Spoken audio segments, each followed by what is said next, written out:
తన ప్రేమను వెల్లడిపరిచి ఉన్నాడు. ఎట్లనగా మనం ఇంకనూ పాపులమై ఉండగానే క్రీస్తు మన కొరకు చనిపోయాను. క్రీస్తు మన కొరకు చనిపోయినా.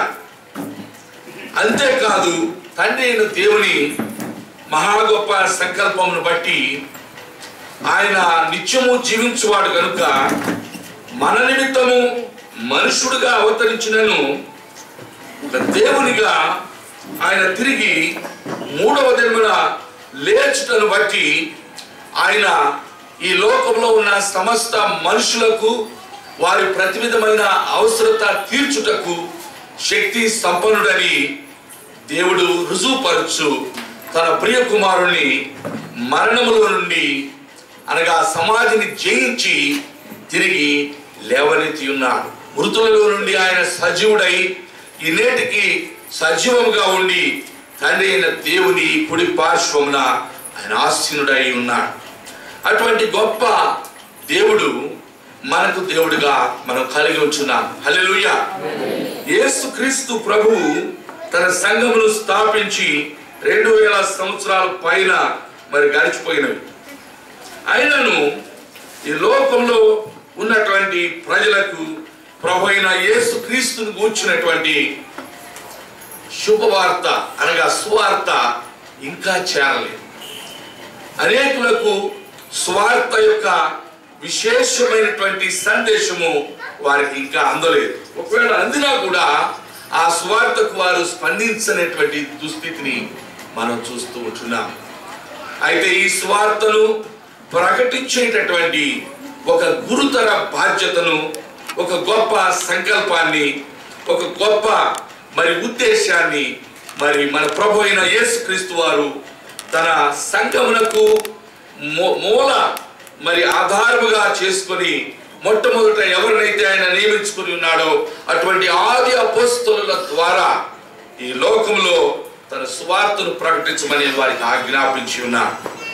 ఎవరికైతే తాను తర్ఫీదునిచ్చి, ఎవరినైతే తాను ప్రేమించి, ఎవరినైతే లోకంలో నుండి వేరు చేసి వారు అప్పటి వరకు చేస్తూ ఉన్నటువంటి ఆయా పనిపాట్లను విడిచిపెట్టినట్లు వారిని తన యొద్దకు ఆకర్షించుకొని తన యందు వారు స్థిరులై ఉన్నట్లుగా దేవుడు వారిని బహుగా ప్రేమించి తను దేవుని ప్రియకుమారుడని ఒక ప్రత్యేకమైనటువంటి ఉద్దేశం చొప్పున తండ్రి అయిన దేవుని సంకల్పానుసారముగా లోకంలో అవతరించి ఉన్నాడని, ఆయన తానే దేవుడై ఉన్నాడనేటువంటి వాస్తవిక సత్యాన్ని తన 12 మంది శిష్యుల ద్వారా మరి ప్రభువు మరి తెలియచేసి ఉన్నాడు.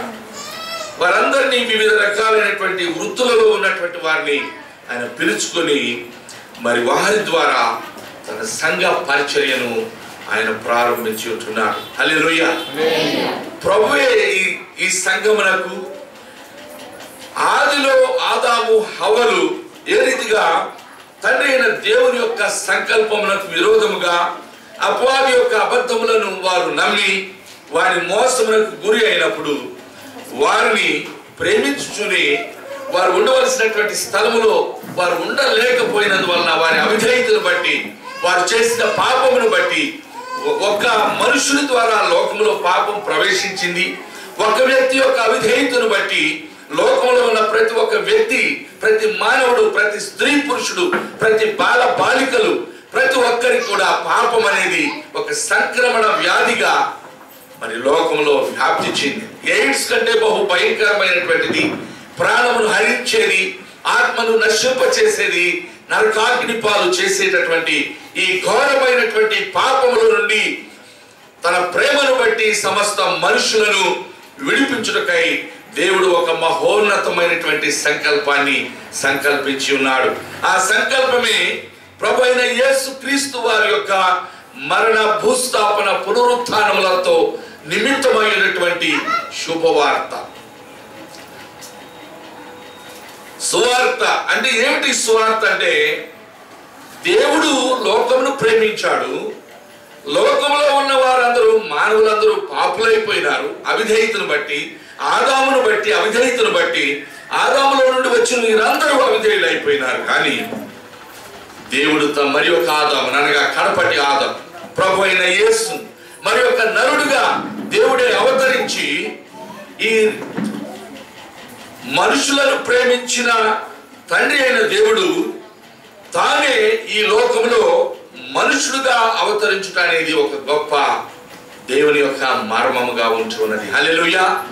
అనేకులు యేసు ప్రభు అంటే ఎవరో ఇంకా ఇప్పటివరకు కూడా తెలుసుకోలేకపోయినారు. ఆయన కన్యక గర్భంలో జన్మించి 2000 సంవత్సరాల పైన గడిచిపోయినవి.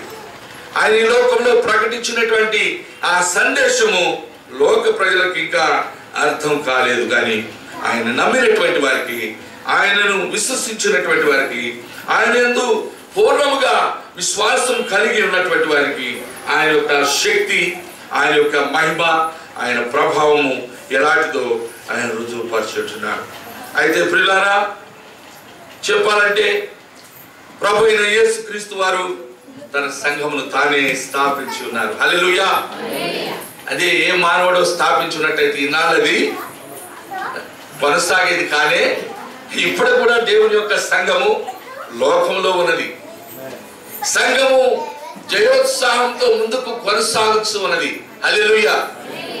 భయంకరమైనటువంటి అనేక చిత్రహింసలకు దేవుని యందు విశ్వాసం ఇచ్చిన భక్తులను గురి చేసినప్పటికీ లోకంలో తమ ఇష్టానుసారంగా పరిపాలించినటువంటి రాజులు రాజ్యాధికారంతో వారు చేసినటువంటి దురహంకారం, వారు జరిగించిన దుశ్చర్యలు సంఘమును టార్గెట్ చేసుకొని సంఘమును ఏ రీతిగా మరి హింసించి ఉన్నారో మనకు చారిత్రకంగా రుజువులు ఉన్నాయి. అయితే ఎన్ని శ్రమలు, ఈ లోకంలో ఎంతమంది విరోధులు, ఈ లోకంలో ఎంతమంది రాజులు దేవునికి విరోధంగా లేచినను దేవుని ప్రియకుమారుడు క్రీస్తు ప్రభువే తానే శిరస్సుగా ఉండి, తానే మూల రాయిగా ఉండి, తానే తన రక్తము చేత మరి ఆయన అభిషేకించి తన రక్తమును కార్చి తాను సంపాదించుకొనిన తన సంఘము నేటి వరకు సజీవంగా సచేతనంగా అద్భుతమైన దేవుని శక్తి కలిగి ముందుకు కొనసాగుతూ ఉన్నది. కాబట్టి దేవునికి మహిమ కలుగును గాక. హల్లెలూయా. దేవుని యొక్క ప్రియ సంఘము యేసు ప్రభు తానే స్థాపించిన సంఘము. ఆయన తన సంకల్పంలో ఉన్న ప్రియులను వారు పుట్టక మునిపే, తల్లి గర్భంలో వారు ఇంకా రూపొందించబడక మునిపే తన దాసులుగా ఎవరెవరు ఈ లోకంలో స్వార్థను ప్రకటించాలో ఆయన ముందుగా ఏర్పాటు చేస్తున్నాడు. హల్లెలూయా. అటు ఏర్పాటులో నేను సైతం ఉన్నందుకు దేవదూతలకు కూడా లేనటువంటి ఈ గొప్ప ధన్యత దీనులమైన మాకు, ఆయన దాసులమైన మరి ఇక్కడ చేరిన దైవదాసులమైన మాకు దేవుడు అనుగ్రహించి మమ్మలను మరి సమాధానపరిచి తండ్రి అయిన దేవుని యొక్క సంకల్పంను మేము గ్రహించుకోగలిగేటట్లుగా ఒకనొక దినాన తన ఆశ్చర్యకరమైన ప్రణాళికను మాకు మరి తెలియచేసినటువంటి దేవుడు సమ్మతి కలిగిన మనస్సు మాకు అనుగ్రహించి ఈ రీతిగా తన మహిమాన్వితమైనటువంటి పరిచర్యలో మరి యోగ్యులని ఎంచుకొని మాకు అనుగ్రహించిన ఈ గొప్ప ధన్యతను బట్టి మేము ప్రభువును కొనియాడుతూ ఉన్నాం. హల్లెలూయా. ప్రియులారా, ఈ రాత్రికాల సమయంలో మరి సమయం చూస్తే చాలా సంకుచితంగా ఉన్నది. అనేక విషయాలు మీతో పంచుకోవాలని నేను ఎంతో ప్రార్థనా పూర్వకంగా సిద్ధపడి మీ వద్దకు మరి నేను దేవుని కృప వలన నడిపించబడి ఉన్నాను. మరి ఇటీవలే మరి ఒక దూర దేశానికి వెళ్ళి దేవుని యొక్క దాసుల ఎదుట నిలిచి దేవుని యొక్క శ్రేష్టమైనటువంటి సందేశము దేవుడు నా నోట ఉంచిన తన వాక్కును బట్టి నాకు ఇచ్చినంత పరిమితి మేరకు ఆయన అనుగ్రహించిన కృప చొప్పున ఆ సందేశములను వారికి అందించి మరి వచ్చి ఉన్నాను. మరి మరలా మరి నేను వచ్చి వారం 10 దినాలు గడుస్తూ ఉన్నది. ఇంతలోనే మా ప్రియులు మరి పాస్టర్ చంద్రశేఖర్ గారు అలాగే ప్రియులైన మీ అందరితో కలిసి ఇలాగున ఈ సంఘం యొక్క మరి వార్షికోత్సవం అనగా 2వ వార్షికోత్సవం కదండి, 2 years 2 సంవత్సరాలు అద్భుతమైన దేవుని శక్తి ఇక్కడ రుజువు చేయబడిన ఆమేన్. అసలు దేవుని యొక్క అద్భుతము, దేవుని యొక్క ఆశ్చర్య కార్యము మీ హృదయాలలో దేవుడు జరిగించినాడు. ఆమేన్. తన యొక్క ప్రేమ చేత మిమ్మల్ని ఆకర్షించుకొని ఉన్నాడు. హల్లెలూయా. తన రక్తం చేత మిమ్మల్ని శుద్ధీకరించి ఉన్నాడు.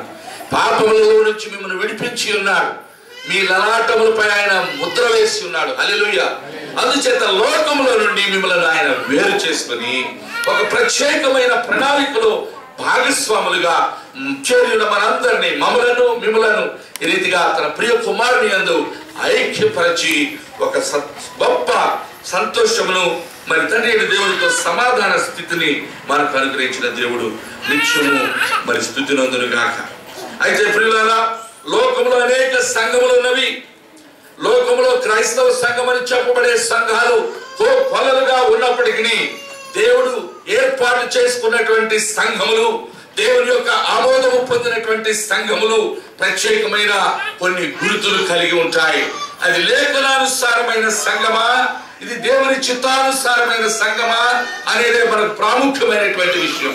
చాలా మంది దేవుని చేత పిలువబడకుండానే ఇది లాభసాటి అయిన వ్యాపారమైన అనేకులు దీన్ని ప్రారంభించి వారికి ఉన్న ద్రవ్యముతో పెద్ద పెద్ద భవనాలు నిర్మించి వారికి ఉన్నటువంటి వనరులతో లోకంలో ప్రజలందరి ఎదుట కనులుగా వారు మరి కొనియాడబడుతూ ఉన్నారు. కానీ దేవుడు లోకములో ఘనులను, మహా ధనవంతులను, బలవంతులను తన కోసం ఏర్పాటు చేసుకోలేదు. కానీ లోకములో మరి తమ స్థితి ఏమిటి, తాము పాపులము, అయోగ్యులము, తండ్రి అయిన దేవుని కృప పొందుటకు అనర్హులము, ఆయనను దేవుడు మాయల తన కృపను చూపించి ఉన్నాడు. మేమింకను బలహీనమై ఉండగాని, భక్తిహీనమై ఉండగాని, పాపములకు దాసులుగా ఉండగాని మాయలలో తనకున్న ప్రేమను బట్టి తండ్రి అయిన దేవుడు తన ప్రియ కుమారునిపై ఆయన భుజ స్కంధములపై మా పాప భారమును మోపి ఉన్నాడు. కనుక ఈ రోజున ఆయన కృప చేతనే ఉచితముగా మేము రక్షింపబడి ఉన్నామని ఎవరైతే తెలుసుకొని తమ ఎంత ధనవంతులైనా ఆ ధనమును మరి దేవునికి సమర్పించి తాము ఎంత యోగ్యులని లోకములో కొనియాడబడిన దీనులని తండ్రి అయిన దేవుని ఎదుట, ఆయన కుమారుని ఎదుట తమను తాము తగ్గించుకొని తాను ఏ లోకమునైతే ప్రేమించి ఏ ప్రజల కొరకైతే తన కుమారుణ్ణి శిలువ మ్రానుకు అప్పగించి ఉన్నాడో అట్టి ఆ ప్రజలందరి మధ్యలో దీనత్వం వహించి సేవ జరిగించుటకు దేవుడు తన దాసులను ఏర్పాటు చేసుకొని ఉన్నాడు. హల్లెలూయా. అట్టి వారిని మాత్రమే ఆయన సేవకులుగా అంగీకరించి ఉన్నాడు. ఈ రోజున ఈ సంఘము ఇది దేవుని జీవము కలిగిన సంఘమని, ఇది దేవుని ప్రియ కుమారుని సంకల్పానుసారంగా ప్రారంభించబడిన పరిచర్య అని, ఇక్కడ పరిచర్య జరిగించున్నటువంటి దేవుని దాసుడు ఆయన ఆమోదము చేత, అనుగ్రహము చేత, ఆయన కృప చేత బలపరచబడుచు నిత్యము ఆయనలో కొనసాగుతూ ఉన్నాడని నేను ప్రభువును మహిమపరుస్తూ ఉన్నాను. హల్లెలూయా. మీరంతా నిజంగా ధన్యులు, ఎందుకంటే మీరు నిజమైనటువంటి దానిలో భాగస్వాములుగా ఉంటున్నారు. I'm very proud of you dear brothers and sisters in Christ. అయితే నిజంగా దేవుని యొక్క పరిశుద్ధ లేఖనము మనకు తెలియజేస్తున్నటువంటి నిజమైన సంఘం యొక్క గుర్తులు నేను మీకు కొన్ని చెప్పాలని ఈ సాయంకాల సమయంలో ఎంతగానో ఆశిస్తూ ఉంటున్నాను. మరి నాలో అనేక విషయాలు ఉన్నప్పటికీ దేవుడు ఇచ్చిన సమయంలో ఎంతవరకు సాధ్యపడితే అంతవరకు నేను మీతో మాట్లాడి ఈ సందేశం ముగిస్తానని నేను మీకు తెలియజేస్తూ ఉంటున్నాను. ప్రియులారా, దేవుని యొక్క నిజమైనటువంటి సంఘము ఒక సరి అయిన సువార్తను బోధించే సంఘముగా ఉంటుంది. మొట్టమొదటిది నిజమైనటువంటి దేవుని యొక్క ఏర్పాటులో ఉన్నటువంటి సంఘము real biblically constituted church always promotes and always preaches a proper gospel. సరి అయినటువంటి సువార్తను అది ప్రకటించే సంఘముగా ఉంటున్నది. ఈ దినాల్లో సువార్తను చెప్పుచు అనేకమైన మానవ నిర్మితమైన కల్పితమైన అనేక సంగతులు దానికి చొప్పించి జోడించి తమ సొంత అభిప్రాయములు అందులో కలిపి ప్రకటిస్తూ ఉన్నది. అదే సువార్తను చెప్తూ ఉన్నారు.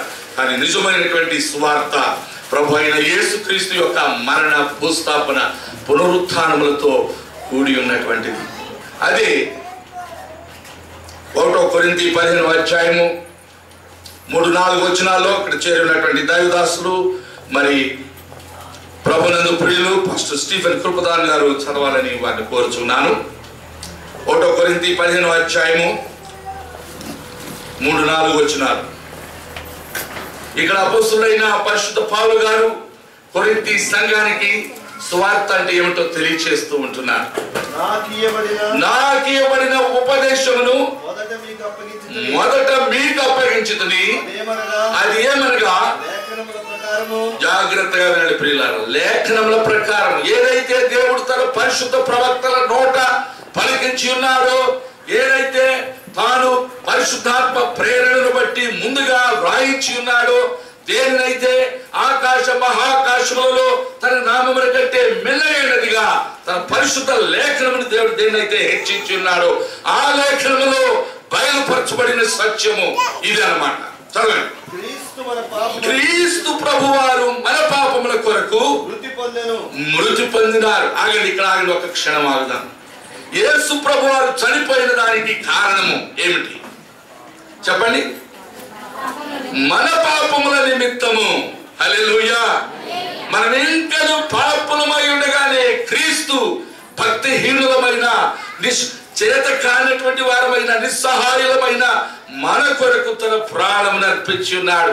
అందుచేతనే యోహాను సువార్త 3వ అధ్యాయము 16వ వచనములో మనందరికీ తెలుసు, అందులో ఉన్న లేఖన సత్యము, దేవుడు లోకమును ఎంతో ప్రేమించెను. హల్లెలూయా. కాగా ఆయన తన అద్వితీయ కుమారునిగా పుట్టిన వాని యందు ఏముంచాలండి? మొట్టమొదటిగా విశ్వాసముంచువాడు నశింపక నిత్య జీవం పొందినట్లు ఆయనను అనుగ్రహించారు. హల్లెలూయా. ప్రభువైన యేసుక్రీస్తు వారు లోకములో ప్రజలందరి కొరకు పాపులైన నశించిపోవచ్చున్న నరకాగ్నికి నశించిపోవటకై సిద్ధముగా ఉన్న, మునిగిపోవటకు సిద్ధముగా ఉన్న ఓడవలే ఎవరెవరి జీవితాలు చీకటిలో, శాపములో, సాతాను క్రియలలో మునిగి తేలుతూ ఉన్నారో, అశాంతితో, అలజడితో, అతిక్రమములతో, పాపములతో, దోషములతో, దేవునికి హేయమైన దుష్క్రియలన్నింటినీ జరిగిస్తూ దేవునికి విరోధముగా, తమకు తామే విరోధముగా జీవిస్తున్న ఈ లోక ప్రజలను దేవుడు ప్రేమించి ఉన్నాడు. హల్లెలూయా. ఎవరైతే తనను విశ్వసించుదరో, నమ్ముతారో వారందరూ నశింపక, హల్లెలూయా, నశించిపోకుండా, నరకంలో కాలిపోకుండా, దేవుని యొక్క న్యాయమైన ఉగ్రత వల్ల కలిగే తీర్పుకు గురి కాకుండా, దేవుని నుండి జీవము కలిగిన దేవుని నుండి వేరై మరణకరమైనటువంటి రీతిలో అగ్ని గంధకములలో, మండు గుండములో యుగయుగములు కాలిపోకుండా తన ప్రియ కుమారుని పంపించి ఉన్నాడు. హల్లెలూయా. విశ్వసించువాడు. చాలా మంది విశ్వాసము చాలదు ఏమంటారండి?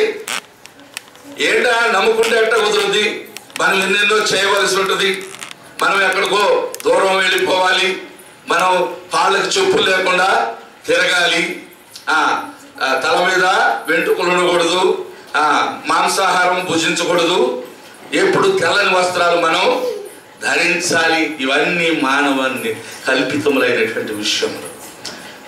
హెబ్రీ పత్రిక 11వ అధ్యాయం 6వ వచనంలో ప్రియులారా దేవుని పరిశుద్ధమైన శ్రేష్ఠ సత్యము ఇక్కడ మనం చూస్తూ ఉంటున్నాం. హెబ్రీ 11:6లో విశ్వాసము లేకుండా దేవునికి ఇష్టడై ఉండుట అసాధ్యము. నువ్వు తెల్లని వస్త్రాలు ధరించినా, ఎంతో రమణీయముగా సంగీత వాయిద్యములు నువ్వు వాయించినా, ఇంకా లోకమంతా పర్యటించి వచ్చిన, దేశ విదేశాలలో ప్రముఖులని పేరుగాంచిన, టీవీలో 24 గంటలు నువ్వు కనపడినప్పటికీ నీవు దేవునిలో విశ్వాసము లేకుండా దేవునికి ఇష్టడై ఉండటం మాత్రము అసాధ్యం. ప్రియులారా, కాబట్టి దేవుని కుమారుడు క్రీస్తు ప్రభువు మన పాపముల కొరకు ఆయన ఎందుకు చనిపోయాడండి? ఆయన ఎందుకు శిలువ వేసి చంపారు చెప్పండి? తండ్రి అయిన దేవుని సంకల్పానుసారముగా రక్తము చిందించనిదే పాపము పరిహారం ఎన్నటికీ కాబోదు. కనుక ప్రభు అయిన యేసుక్రీస్తు యొక్క శ్రేష్టమైన గొర్రెపిల్ల వంటి, ఏ నిష్కలంకమైనటువంటి, ఏ డాగు మచ్చ లేనటువంటి, కన్యక గర్భములో జన్మించినటువంటి క్రీస్తు ప్రభు యొక్క రక్తమే ప్రతి మానవుని యొక్క పాపముల నుండి వారిని విడిపించుటకు శక్తి కలిగినటువంటిదిగా ఉన్నది. హల్లెలూయా.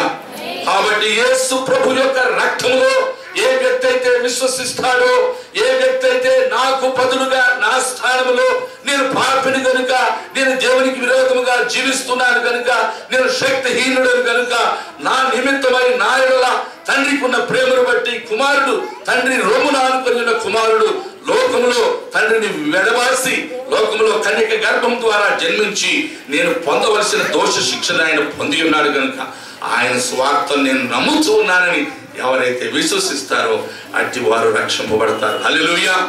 కనుక నిజమైన దేవుని చేత స్థాపింపబడిన సంఘము, దేవుని వల్ల ఆమోదింపబడిన సంఘము యొక్క మొట్టమొదటి గుర్తు సరి అయినటువంటి సువార్తను అది కలిగి ఉంటుంది. రెండవదిగా ప్రియులారా, అది సరి అయిన నాయకత్వము కలిగినటువంటి సంఘముగా ఉంటుంది. హల్లెలూయా. నాయకులంటే తెల్ల వస్త్రాలు వేసుకొని మరి రంగురంగుల మరి ఆ యొక్క తుండు కండువాలు ధరించుకొని తెల్ల బూట్లు, తెల్ల వస్త్రాలు, మంచి గోల్డ్ చైన్స్, ఆ మెడలో ఇక్కడ 2-3 గుండీలు తీసేసి కిందకి ఆర్భాటంగా నడుచుకుంటూ వంది మాగదులు చుట్టూ వస్తూ ఉంటే వచ్చేవారు కాదు నాయకులు. హల్లెలూయా. దేవుని వల్ల పిలువబడిన వారు నాయకులు. తండ్రి అయిన దేవుని సంకల్పమును బట్టి తల్లి గర్భముల వారు ఇంకా ఉండగానే దేవుని ఏర్పాటును బట్టి పిలువబడినటువంటి వారు, పిలిచి దేవుడు అభిషేకించిన వారు, ఆత్మచేత నింపినటువంటి వారు, పాపము వల్ల ఈ లోకములో నెలకొని ఉన్న దుస్థితిని చూచి దేవుని ప్రతినిధులుగా ప్రభువైన క్రీస్తుకు నిజమైన విశ్వాసులుగా ఆయన చేత అభిషేకం పొంది ఆయన అప్పగించి వెళ్ళిన పనిని నమ్మకంగా స్థిరంగా కొనసాగించేవారు దేవుని సేవకులు. హల్లెలూయా.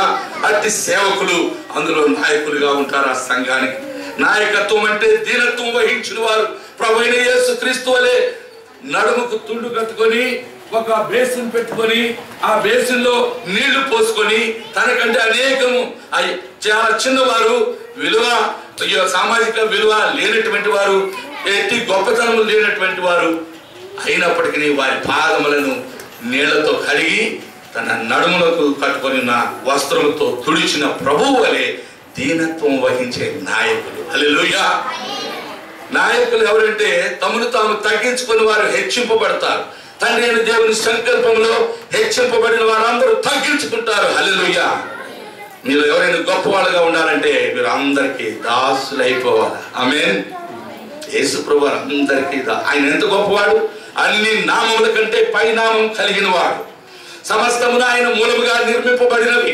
ఆయన లేకుండా ఏదీ కలగలేదు. ఆయనను ఆయన తాను తగ్గించుకొని తన సేవకులైన వారు తగ్గించుకుని వాళ్ళని, తన యందు విశ్వాసం ఉంచిన వారు దీనత్వం వహించవాలని అలనాటి పరిసయుడు మరి ప్రార్థన చేయడానికి వెళ్ళినాడట. నేను అంత ఇచ్చాను, ఇంత ఇచ్చాను, సోపులో, పుదీనాలో, జీలకర్రలో సహా నేను 10వ భాగము నీకు ఇస్తూ ఉన్నాను అంటే, నువ్వు 10వ భాగం ఇచ్చావని నిన్నేమన్నా ప్రేమించి నీకు ఒక ఘనత వహించినటువంటి ఒక స్థానం నీకు కేటాయించాలి. దేవుడు ప్రియమైన దేవుని బిడ్డలారా, ఆకాశ మండలంలో దేవుని అత్యున్నత సింహాసనం ఉన్నది. అయ్యో ఆయన పరిశుద్ధుడు, నేను పాపిని, నేను దీనుడను, దరిద్రుడను, ఏ యోగ్యత లేని నేను ఆయన ఆకాశం వైపు చూసే ధన్యత, ఆ గొప్ప మరి అర్హత నాకు లేదు అని తన రొమ్మును కొట్టుకుంటూ ఉన్న ఆ యొక్క ఎవరైనా సుంకరి ఏం చేశాడు? దేవా, పాపినైన నన్ను కరుణించు.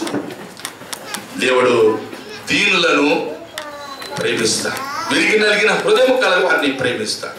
అట్టి నాయకులు సంఘంలో కేవలం 2 రకాలైన